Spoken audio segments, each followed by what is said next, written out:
یک مستمبرانی سوانتالیس کی صبح پبر میں معمول کی طرح ہوئی، لیکن یہ سکون صبح 4:45 پر ٹوٹ گیا۔ جرمن فضائی نے ایڈولف ہٹلر کے حکم پر پولینڈ پر ایک تباہ کن فضائی حملہ کیا۔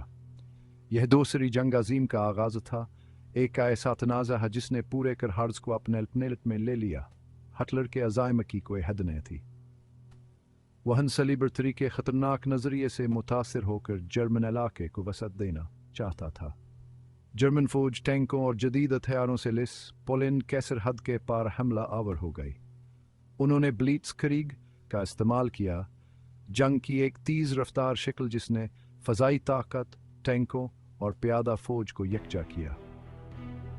پولینڈ کی فوج اگرچہ بہادر اور پرعزم تھی، جنگ کی اس نئی شکل کے لیے تیار نہیں تھی۔ پولینڈ کے عوام جو اس جنگ میں پھنس گئے تھے نے بے پناہ تکلیف اٹھائی۔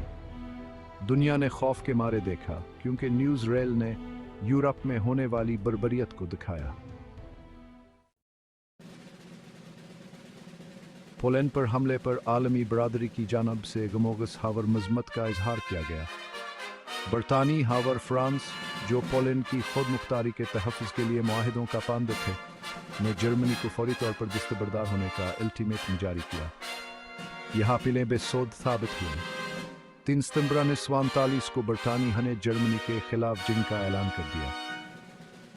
وزیر اعظم نیول چمبرلین، جنہوں نے پہلے ہٹلر کے تئیں مطمئن کرنے کی پالیسی اپنائی تھی، نے بھاری دل کے ساتھ قوم سے خطاب کیا۔ انہوں نے ٹوٹے ہوئے وعدوں، ٹوٹے ہوئے امناور ظلم کا مقابلہ کرنے کی ضرورت کے بارے میں بات کی۔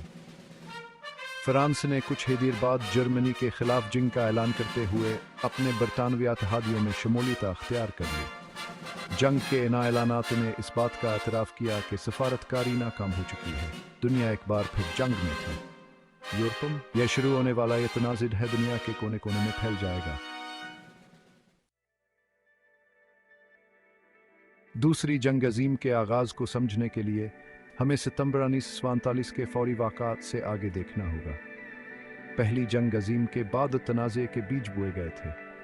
ورسائی کا معاہدہ، جس کا مقصد دیر پا امن لانا تھا، اس کے بجائے ناراضگی اور عدم استحکام پیدا ہوا۔ جرمنی، جو بھاری معاوضوں کے بوجھ تلے دبا ہوا تھا اور جنگ کا ذمہ دار ٹھہرایا گیا تھا، ذلیل اور انتقامی جذبات سے مغلوب تھا۔ جنگ سے تباہ ہونے والی عالمی معیشت کو صحت یاب ہونے کے لیے جدوجہد کرنا پڑی۔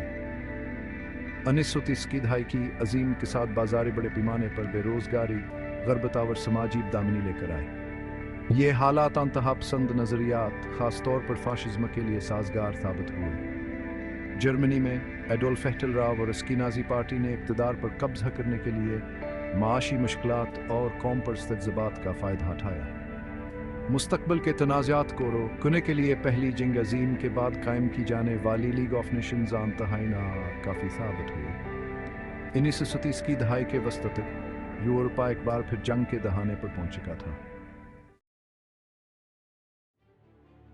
پولینڈ پر حملے کے ساتھ ہی نازی جنگی مشین تیز رفتاری سے چل پڑی۔ ڈنمارک اور ناروے تیزی سے گر گئے، اس کے بعد نیدرلینڈز، بیلجیم اور لکسمبرگ۔ فرانس، جسے کبھی ورپک سب سے بڑی فوجی طاقت سمجھا جاتا تھا، ہفتوں میں شکست کھا گیا۔ جرمن پیش قدمی کی رفتار اور شدت نے دنیا کو چونکا دیا۔ ہٹلر کے عزائم کی کوئی حد نہیں تھی۔ اس نے فرانس میں کھٹ پتلی حکومت قائم کی، مشرقی یورپ کے وسیع علاقوں پر قبضہ کر لیا اور اپنی نگاہیں حتمیہ نام سوویت یونین پر مرکوز کر لیں، جو 1981 میں آپریشن باربروسا انسانی تاریخ سب سے بڑا فوجی حملہ شروع ہوا۔ در اثنا جرمنی نے اٹلیا و جاپان کے ساتھ اتحاد قائم کیا، جس سے محوری قوتیں وجود میں آئیں۔ یہ ممالک توسیع پسندانہ عزائم سے چلنے والے اتحادی طاقتوں کے لیے ایک سنگین چیلنج بنے۔ دنیا اب ایک عالمی تنازع ہمیں بند تھی۔ یہ ورپ، ایشیا، افریقہ اور بحر الکاہل میں لڑائیاں جاری تھیں۔ برطانیہ ہمیں ونسٹن چرچل نے اپنی قوم کو متحد کیا، ساحلوں پر، کھیتوں میں اور گلیوں میں اس وقت تک لڑنے کا عہد کیا جب تک فتح حاصل نہ ہو جائے۔